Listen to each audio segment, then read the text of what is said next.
नमस्कार दोस्तों।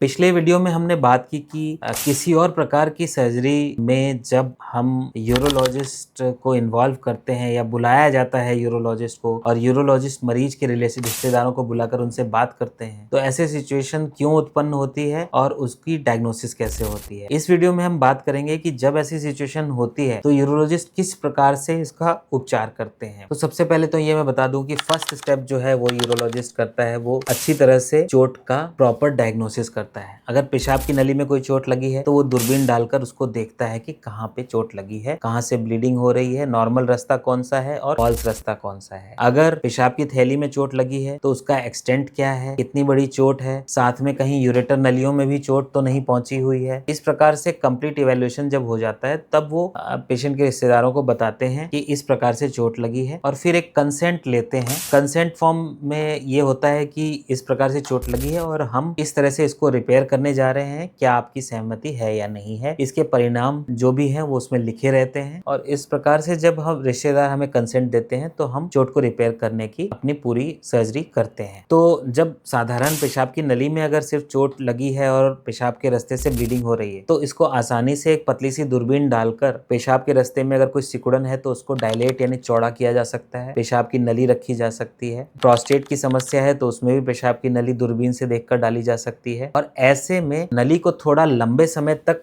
रखने की आवश्यकता होती है और लॉन्ग टर्म कोई खास कॉन्सिक्वेंसेस नहीं होते। ज्यादातर मरीज इसी प्रक्रिया से हमेशा के लिए ठीक हो जाते हैं। इसके विपरीत जब कोई यूट्रस की सर्जरी हो रही है, हर्निया सर्जरी हो रही है, ब्लैडर की सर्जरी हो रही है, पेल्विक सर्जरी हो रही है, उसमें जब पेशाब की थैली में चोट लगती है तो उसमें पेशाब की थैली को पूरी तरह खोलकर चोट वाले हिस्से को टांकों से रिपेयर किया जाता है और उसी समय यह भी देखा जाता है कि पेशाब की यूरेटर नलियों में भी चोट तो नहीं लगी। अगर लगी है तो यूरेटर के चोटिल हिस्से को काटकर हटाया जा सकता है और अच्छे हिस्से को पेशाब की थैली में री इम्प्लांट किया जा सकता है। कहने का मतलब यह है कि कोई भी कितनी भी जटिल समस्या हो तो यूरोलॉजिस्ट आकर उस गंभीर समस्या को भी रिपेयर कर सकते हैं और इसके लॉन्ग टर्म कॉन्सिक्वेंसेस पेशेंट के लिए कुछ भी नहीं होते। मरीज पूरी तरह से रिकवर कर जाता है। जो भी ये सर्जरीज मैंने बताई हैं, gynaecological surgeries, caesarean section, hysterectomy, hernia surgery या ब्लैडर ट्यूमर की सर्जरी या फिर पेल्विक सर्जरी, इनमें पेशाब के रास्ते में चोट लगने की जो इंसिडेंस है, जो संभावना है, वो 1% से भी कम है। हम इस वीडियो में इन चोटों की बात कर रहे हैं तो इसका मतलब ये नहीं है कि ये बहुत कॉमन है, बहुत ही अनकॉमन चीजें हैं, लेकिन फिर भी जिनके साथ होता है उनके लिए बहुत स्ट्रेसफुल सिचुएशन होती है, इसीलिए हम इस टॉपिक पे बात कर रहे हैं।